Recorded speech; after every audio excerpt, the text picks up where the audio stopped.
Coming up on today's Locked On Big Ten, Kevin McGuire is in, switching up Tuesday and Monday co-hosts so Kevin can talk to us about the big Penn State-Iowa matchup from over the weekend and also break down the 5 Big Ten teams in the AP poll top 10 and what it means for everyone here in the Big Ten. That's coming up right here. You're listening into Locked On Big Ten.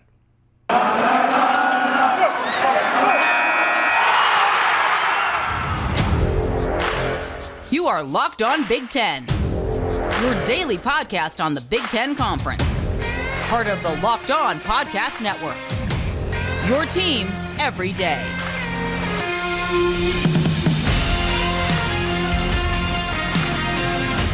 Welcome to Locked On Big Ten, everything you need to know about the Big Ten Conference every single weekday.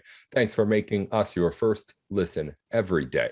I'm Nate Dickinson, your host today. I'm joined by our usual Tuesday co-host here on a Monday show. It's Kevin McGuire of Locked On Nittany Lions. He and Jay Stevens are switching it up this week. Jay will be on tomorrow. But we had to get Kevin on here right away on a Monday to help us recap the big game against Penn State and Iowa. That is coming up. But Kevin, we've got to start off with the biggest news of the day in the Big Ten. 5 Big Ten teams in the top 10 in the latest AP poll. Your Nittany Lions come in at number 8, 7 in the coaches poll. Give them that credit. But it's a dominant showing from the Big Ten Conference. Again, your initial reaction to seeing so many Big Ten teams on your side of the conference in the East in that top 10. I was kind of anticipating it when BYU went down to Boise State. I saw, the number 10 spot was opening up and Michigan State was sitting right there. So as soon as Michigan State took care and then pulled away from Rutgers, I figured, all right, well, there's a very good chance that 5 teams from the Big Ten are going to be in this top 10, no matter what else happens, because we knew that Penn State or Iowa was going to lose. I think either team was going to fall out of the top 10. So it's a really good showing, at least for the top half of the conference. Obviously, those are the only 5 teams in the top 25. So I think it would help the Big Ten from a depth perception if there was another team or two kind of floating around maybe in the bottom half of the top 25. But to have 5 of the top 10 teams in the country is amazing to me. It speaks very high volumes of the Big Ten East in particular, or at least the way that things have started for this season. It also tells you that it's going to be an amazing second half of the season in this Big Ten East because Penn State, Ohio State, Michigan, and Michigan State, they all still have to play each other. So I don't know if they emerge above everybody else or if somebody, or if this is a division that's just going to beat itself to a pulp right now, because it does seem fairly wide open, or as open as it's been in a long time. And, certainly if the rankings are indicative of what we're in store for coming up, starting a couple weeks after a bye week for a few of these teams, it's going to be a wild finish to the season, and certainly in this Big Ten East. I can't say there's as much drama in the Big Ten West right now, but Big Ten East has a lot of drama in store for it, I think. Yeah, let's talk about that West for a second. I want to get back to the East in a minute, but how much of that is, this is obviously Iowa's division to lose right now, but it's at a point where in my head, the Hawkeyes have themselves pretty much an entire game of breathing room. The only one-loss teams on that side are Purdue and Minnesota. You have to figure those teams are going to lose again at some point along the way. So really, Iowa, I think, has given itself a loss of breathing room and won enough games where that, even if it loses, honestly, I think to anyone at this point, if it goes in and wins the rest of the way and wins a Big Ten championship game with one loss, I feel like it's secured itself some wiggle room as far as being secured a college football playoff spot. Again, anything can happen as far as the rankings go, and losses, who it would come to probably would end up mattering. But I see a scenario where right now Iowa can be saying we can afford to lose. Probably. Again, Right. There's so many different variables in play, but I would feel like if you're Iowa and you end the season as Big Ten champion, certainly if you're undefeated, there's no way you're going to miss out on the college football playoff this time. If it's one loss and you're still a Big Ten champion, you probably have a pretty decent chance to get in there too, because I can't imagine too many scenarios are still out there where a one-loss Big Ten champion is going to be left out when all is said and done in a 4-team field. Now, obviously, the SEC could still end up getting 2 teams in. There's the whole Cincinnati thing that's floating out there right now, which is as strong of a case as ever for a group of 5 team.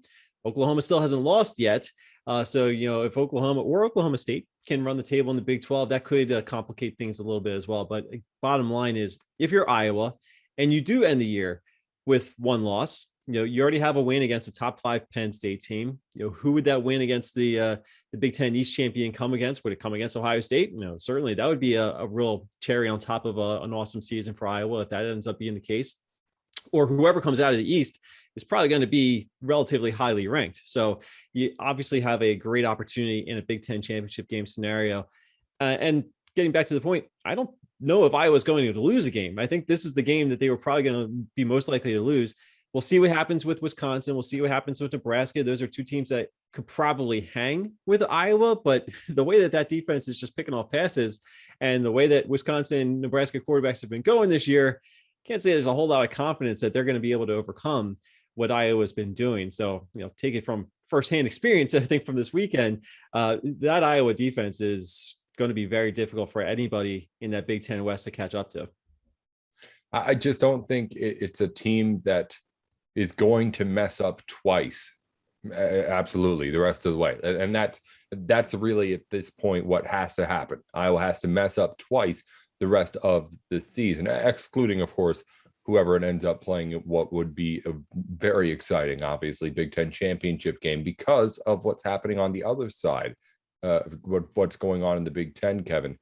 There's a huge fight, as we talked about just a second ago, going on for that East title. And I think it sets up something that I'll talk about in a minute is really ideal for the Big Ten as a whole as a conference. But really, what are you taking in as one of those teams that are in that fight, a team that now has a loss too? Where are you at with what that kind of battle is going to mean for whatever team comes out of it? Because that's still really undecided because these teams still have to beat up on each other. Yeah, that's why it's going to be very interesting to see how this all plays out. I feel like most of the teams have a particular strength and a particular weakness that can be exposed. For Penn State, well, we'll see what happens with the quarterback situation, but running game is still a concern, but the defense is clearly a strength. Ohio State seems like they have hit their stride once again and doing the things that Ohio State is supposed to be doing. But what do you say about the level of competition they've been doing it against? Are they going to be able to keep that up against Michigan and Penn State and maybe Michigan State? We'll have to wait and see. And then Michigan was kind of on the ropes a little bit. Nebraska kind of gave it to them at the end there, but they credit Michigan. They took advantage of that opportunity. So Michigan, I think, is looking pretty well-rounded as well. So it's going to be a dogfight. And I think home field advantage is probably going to play a real key role in a bunch of these games. Penn State is going to get Michigan at home. I like Penn State's chances a lot better at home. But going on the road to Ohio State is never easy. And correct me if I'm wrong, but I think Ohio State goes to Michigan this year. I forget where that game is this year. I've lost the track of the rotation, but obviously Michigan has to solve an Ohio State problem under Jim Harbaugh anyway. So, no matter where that game's played, there's a lot of intrigue there. Is this the year where Michigan can pull off a win against Ohio State? I don't know, but does home field advantage come into play? We'll just have to wait and see. And then there's that Michigan State team that pesky Michigan State team just keeps winning games. They're going to hang in there. They're going to cause some trouble. I don't think that that's the team that rises above these other three that we just mentioned, but they're going to take somebody off. It could be Michigan. It could be Penn State. It's so competitive. It's so physical. There's going to be a lot of bruises to come here with the way that these games are going to line up. I don't know who is going to run the table against all four of them or all three of them, but I still think my feelings about this division haven't really changed from the start of the season and in the preseason. I still think Ohio State's going to be the team to beat. I haven't really been swayed otherwise. I know they've got the loss to Oregon, but again, I just feel like there's just too much talent there. So I still think that this is a division that goes through Columbus, but it could take a detour somewhere. And I don't know where that's going to be yet. Yeah, I think, and again, that game is going to be in Ann Arbor on November 27th. It's currently an 11 a.m. Central Time if you're on that side of the Big Ten kickoff and what would be local time in Michigan. So that's obviously going to be a huge game there. But I think what all this is, and the rankings show, is that everyone in the Big Ten has already proven themselves to this point in the non-conference schedule by beating up on just about everybody else in the Big Ten. The teams who were rising up to the top have shown that they deserve to be there right now. And if you're thinking big picture, if you're talking like from the conference offices, I think the Big Ten is formulating something that is really ideal for what you want as far as a college football playoff resume. When you see 5 teams in the top 10, you're not thinking about putting a team in the college football playoff. The Big Ten does that every year. You're thinking about, can we get this second team from the Big Ten in the CFP? So when you're thinking about what kind of resume is a second team going to have, if Iowa wins out, they're going to be that first team, Big Ten championship lock in. If they're bringing in a resume as a second team, it would be going undefeated and then losing in that Big Ten championship game. That's a really strong resume, given the wins that Iowa already has on its resume too. Looking over at the other side, in that division, whoever comes out on top is going to have beaten up on whoever else is in there in the East enough that their resume is going to be good enough that win or lose that Big Ten championship game. You think they're going to have a really, really good look as a second potential college football playoff team. So having on one side that kind of dominant force, that sure thing in Iowa, they're going to be there at the end. And on the other side, having this kind of battle and being able to fight it out to be at the top, it's kind of having the best of both worlds, if you ask me. I mean, you look at like the ACC. Clemson was the team back there, kind of like the Iowa in that division. But the other side of the ACC wasn't all that good. The SEC West for years, every year, still is.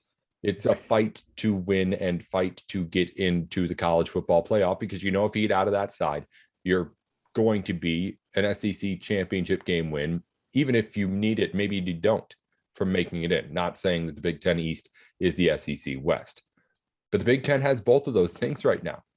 It's got a really solid dogfight with teams who right now nationally, not just here in the conference, but around the nation, people are recognizing are really, really good. And on the other side has an Iowa team that has not only proven itself against non-conference and conference foes like some of those teams alike, but it is really now set up where it's going to be there no matter what. I feel like the idea of the Big Ten taking over that second spot, before it's really been, is the SEC going to get 2 spots or is one of the other conferences going to get a team in? If the Big Ten wants to take over that kind of second chance, second bid chance, at large bid chance, I think it's built up right now with the kind of story it's put together through these first 6 weeks, the kind of teams that can do it this season, especially with what we've seen around the rest of college football. Alabama just lost. A whole bunch of teams are already losing. I think this is the year the Big Ten can do it. And everyone just keeps winning in a way where like 3-4 weeks ago, I would have said, this is a long shot. Now I think it could actually happen, Kev. And I think the possibility, I do think it's very realistic. I think probably the most favorable scenario that could be in play for 2 Big Ten teams in would probably be for Iowa to run the table with the Big Ten championship. So they would go, 13-0. And then to have Michigan be the team that comes out of this Big Ten East without taking a hit. Because if Michigan and Iowa meet in the Big Ten championship game and neither team has a loss, you know that the winner is going to be in the playoff. There's a very likely scenario that Georgia is going to be playing Alabama in the SEC championship. Alabama already has a loss in their schedule. No 2-loss team has ever made this playoff. So the way that Georgia's been playing, it's very possible that Georgia could beat Alabama and knock Alabama out of it. So you don't have your 2 SEC team scenario. And all of a sudden that just plays right into Michigan's hands, because even if Michigan doesn't beat Iowa, they're going to have wins against Penn State, Ohio State, and Michigan State, all very well are going to be ranked when those games are played. They've also, accumulated some good wins already, have looked pretty good. So I think that plays into their hands a little bit. Now, again, we still got to see what happens elsewhere around the country. Do you trust anyone to come out of the Big 12 undefeated? That could throw a wrinkle into it. We'll see what happens with the Cincinnati thing once again still. But I think that the scenario now with Alabama losing to Texas A&M the other night, it becomes much more of a realistic discussion. A long way to go, lots of football to be played, and it could all be foiled in the next couple of weeks anyway. Who knows? But for right now, I think if you're the Big Ten, it is a possibility, and and it could be a possibility without Ohio State being one of those teams. That's what's even more remarkable about it. And I guess if Ohio State is the team that runs the table, they only have the 1 loss to Oregon, but 1 loss Big 10 champion in Ohio State, very strong case to be in the playoff again with all those ranked opponents. And then if Iowa's the team that gets knocked off, where's Iowa ranked when that Big Ten championship game is played? If it's a close game, it doesn't look like they would fall very far. So it's fun to talk about. Yeah, I don't know. Again, this all could be a moot point in the matter of weeks, but the way that this season has been going. But for right now, just capturing things in this moment, it's pretty exciting. Yeah, I mean, that's the thing. This all could happen. None of it could happen, and none of this matters. Or this all could happen, and like you said, Oklahoma and Cincinnati goes undefeated, and it still doesn't matter. I mean, it's all still stuff that has to play out. But in a minute, we'll talk about something that has already played out. The big Penn State game against Iowa on Saturday was not exactly the result that Kevin's Nittany Lions wanted, but of course, we'll talk about what it means for the east side of the Big Ten and how exactly it went down from Kevin's eyes. We'll ask him about turnovers, quarterback situations, all sorts of stuff going on with the Nittany Lions and a big game in Iowa from over the weekend right here on Locked On Big Ten. BetOnline.ag is back and better than ever for football season. BetOnline is your number one spot for all the pro and college football action this season. But with a new updated site and interface and even more odds, props, and contests, BetOnline continues to be your number one source for everything football. Head over to the website or use your mobile device to sign up today to receive your 100% welcome bonus. Again, use our promo code LOCKEDON for a 100% welcome bonus on your first deposit over at BetOnline. Go take a look at their new look and all the new things they have to offer for your betting needs. It's betonline.ag, your online sportsbook experts. Built Bar has been a sponsor here at Locked On for a while. You already know all about their products. A new flavor out this week, cookie dough chunk.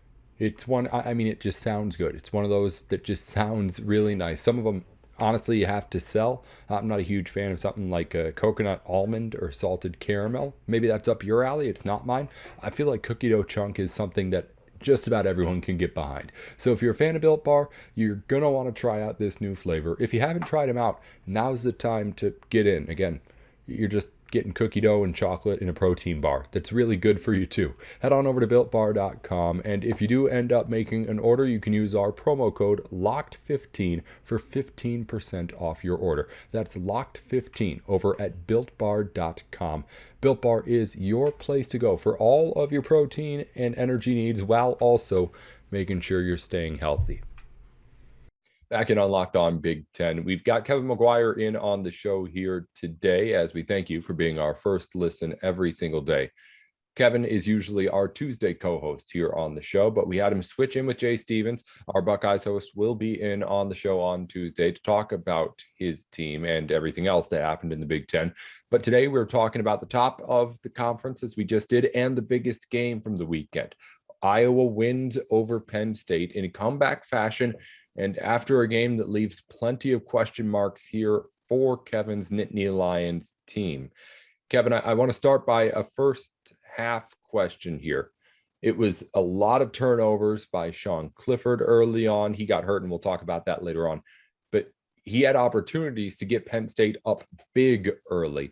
This team ends up only up 7 going into the half, was it? If I'm remembering exactly how the scoring went, right? 17 points. To 10. But it could have been more. Where were you at halftime with what this team is doing and like feeling? I don't know. How do you feel? How do you feel? You're winning the game. You feel like you should be winning the game by more. You did just see your quarterback turn the ball over 3 times. Take me into your head, into where you're at in that 15-minute break. I'll just get this out of the way because I know we'll dive into it a little bit more. But if Sean Clifford plays all 4 quarters of that game, I firmly believe that Penn State gets out of there with the win, because that's at the moment that I had down, yeah, hate to jump ahead of you, but honestly, when Sean Clifford, the last play that Sean Clifford was on the field for was just before Penn State kicked a field goal to put them up 17-3 at the time, I guess midway through the second quarter. So the next time the Penn State's offense comes on the field, they're up 17-10 because Iowa comes back with a nice answer to cut the lead to 17-10. And I'm thinking, all right. No Sean Clifford. That's alarming. We don't know what the status is at that point before halftime, but he goes to the locker room. Not a promising look. Taquan Roberson comes in, very young, very inexperienced, and it's the worst possible scenario to throw that kind of a quarterback in against this Iowa defense on the road.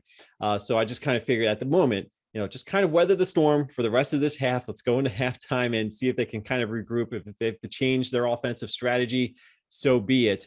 And maybe that was the case. Maybe that was the plan. They just wanted to make sure that he didn't ruin anything with the time that he had left before halftime. So going in at halftime up 17-10, it's a little concerning because we don't know what happened with Sean Clifford or whether or not he was going to be back. But, if it was going to be Taquan Roberson the rest of the way, then there were some concerns because we've talked about it before. Penn State can't run the football, and being able to run the football would have helped out a whole lot with that kind of quarterback situation. So it was tough. So you kind of figure, all right, well, the defense has come up big time and time again this season. Can you ask them to win you one more half of football? And for the third quarter, it looked fine. They go into the fourth quarter, still in a pretty good spot, but then the offense just wasn't there in the second half at all. Credit Iowa for, first of all, terrific special teams, pinning them back as often as they did. That was incredible. And then the defense for that Iowa has just was feasting on a young, inexperienced quarterback. So kudos to them for seizing the moment. Penn State it was one of those games where you could see that things were slowly unraveling. You were just waiting for that final gut punch and the 44-yard pass from Spencer Petras to I forget the guy's name that scored it now, but it was a backbreaker. And the way that the offense was not producing, you just kind of knew that was it. You still had half a fourth quarter left to play, but the way that this game was going, there was no chance. So, you just kind of get through this game, hopefully no more injuries, and then just kind of go into the bye week, regroup, and see where you are from there. So, yeah, some questions for sure.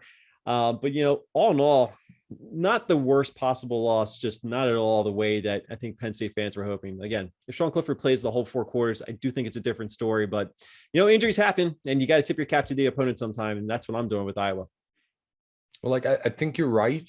And I think you make that argument well, and you can easily make it about Sean Clifford being able to be out there and winning that game. But I don't think that obviously that means you're terribly happy about what you saw out of him and his performance. The offense looked really good when he was not turning the ball over. I'll give it that there were good drives put together by the Penn State teams in that first half.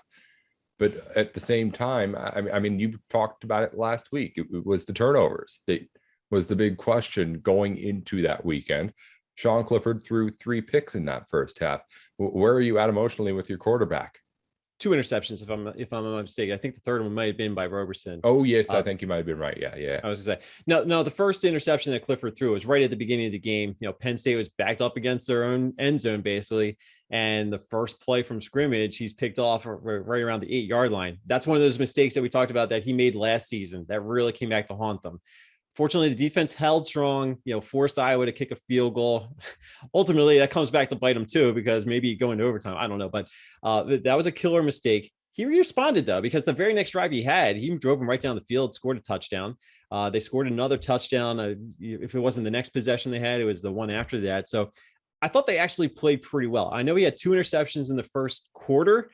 But again, the one was the terrible mistake. One was one of those deep balls that they're going to take chances every time, a couple of times a game going down the field to Jahad Dotson. Why wouldn't you?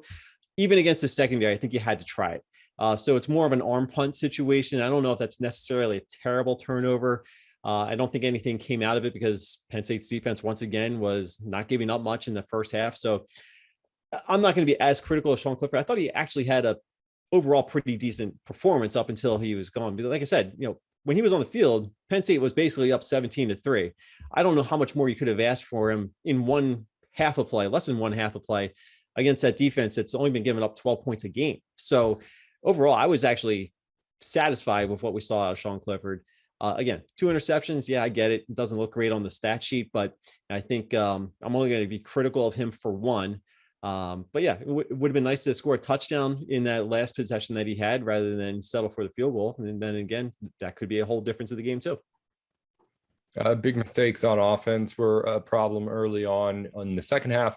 Some big mistakes for the defense, big plays, penalties that in a couple spots ended up hurting the team. It was something. How much do you attribute to them just being out on the field a lot as opposed to anything that's of real concern to you going forward?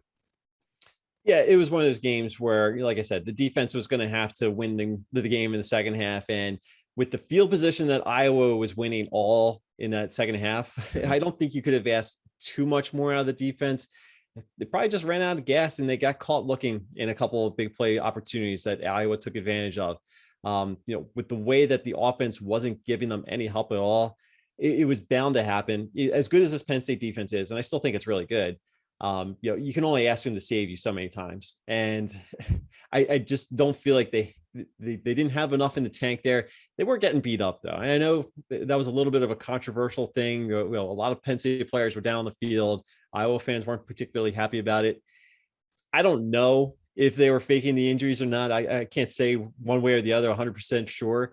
But I do know that some of the players that were going down aren't exactly the players that Penn State would want to be missing any time on the field. So I don't know where that goes into play, but I do think that it was a physical game. And they certainly got beat up a little bit by a physical Iowa offense. So again, I think at some point you have to realize that maybe the other team just deserved it a little bit more. They kind of hung in there. And Iowa finally found some opportunities. They didn't get many big plays, but when they got the big plays, they were real backbreakers for Penn State. So, all in all, I think the defense did almost as much as you could have asked in that particular situation with the offense and a backup quarterback that just wasn't giving you anything. I'll give you a question I never really thought made sense before we let you go, Kevin. Going out of Iowa, do you feel like Iowa won this game or did Penn State lose it? See, I'm going to say that Iowa won the game because they seized the moment, right? And I know a lot of Penn State fans that I've been dealing with on Twitter, they're saying, well, Iowa only won because Sean Clifford was knocked out. I tend to agree with that idea, but at the same time, Sean Clifford went out of the game with an injury. Again, those things happen. So you have to find a way to prevail. You have to find a way to make some adjustments. I don't know if Penn State was able to make those adjustments or if the adjustments they were trying to make just weren't panning out because they didn't have a quarterback with any experience against an Iowa defense that's been picking off passes left and right this season. So I think it was just ultimately a terrible situation, a scenario for Penn State to get in. So I give credit to Iowa for winning the game. I think Penn State had their opportunities, even with a backup quarterback. They just were not able to take advantage. Some bad clock management came back to haunt them a little bit, but I'm never going to take away credit for a team coming back from a 17-3 deficit to win. I think it's more on Iowa winning the game and doing the things that they needed to do rather than Penn State kind of blowing it. Now, if Sean Clifford was in that game for all 4 quarters and they blew a 17-3 lead, it's a different opinion from me. But for right now, given the scenario, I say that Iowa won the game. Well, we've got plenty more Big Ten football to break down throughout the rest of the season with Kevin McGuire, usually on Tuesdays, but joining us here on a Monday. I'm not sure exactly. I don't have the timer on, but I'm pretty sure our first segment went long enough where we're out of time now. Kevin, thanks for joining us here on a Monday show and taking time out of the usual schedule to switch up with Jay Stevens, our Monday this week, Tuesday host. He'll be on the show with us tomorrow to break down all the other games in the Big Ten. We really just talked about the biggest and the best of what's going on in the conference right now. Plenty more of the matchups from the weekend to talk about still here tomorrow. And of course, we'll break down everything else that breaks in news around the conference right here on Locked On Big Ten. Kevin is, of course, the host of Locked On Nittany Lions every weekday here on the Locked On Podcast Network. Kevin, remind people where they can hear the show, get updates on everything you're doing there and everything else that you're up to.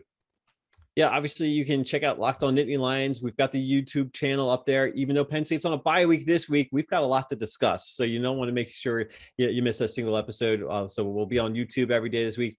Of course, we also do it in audio format on the Odyssey app or Apple Podcasts, Spotify, wherever you're getting your podcasts, and making Locked On Big Ten your first listen. Maybe make Locked On Nittany Lions your second listen. And of course, you can follow us on Twitter at Locked On Nittany.